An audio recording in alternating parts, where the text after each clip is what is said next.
understand it, right? So this first point, this first one is just asking yourself, where did my communication style come from?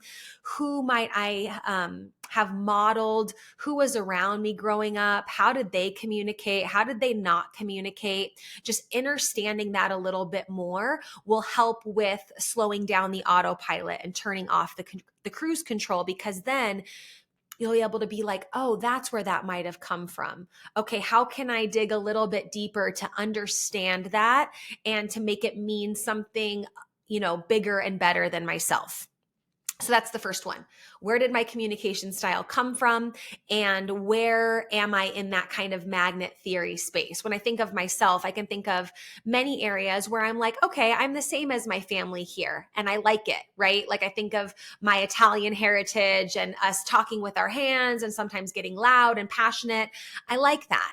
But then there were other areas where I realized, oh man, I'm doing that thing that my family does that I just don't like, that doesn't drive connection, that isn't going to help me go deeper in relationships. It's more like just putting up this block here, and I don't want to do that anymore. So I'm going to flip that magnet, right? So maybe your wheels are turning and you're thinking about ways that you are the same, that you're different, or maybe that you evolve to be different or evolve to be the same.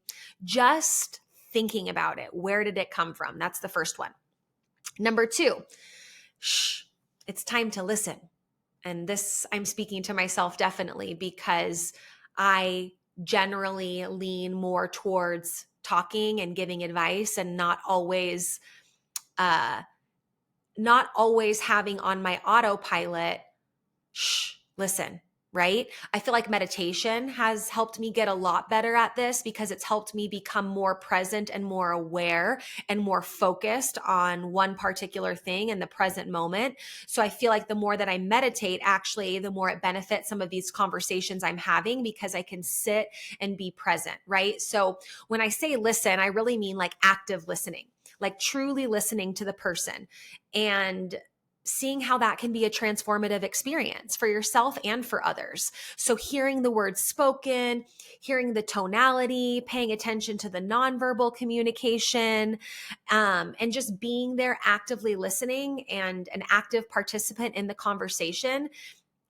Even if you're just sitting there and listening and, giving your eye contact and affirming body language that you're there in that space is so powerful. So when we create that feeling for the other person that they're listening, that person's present, right? We're not on our phone. We're not like, yeah, and not paying attention. We create this space of like safety for the other person, of like, oh, I can open up. I can share. This person's listening. This person wants to hear me express my feelings and what's coming up for me. And so remembering that it can be time to listen is number 2.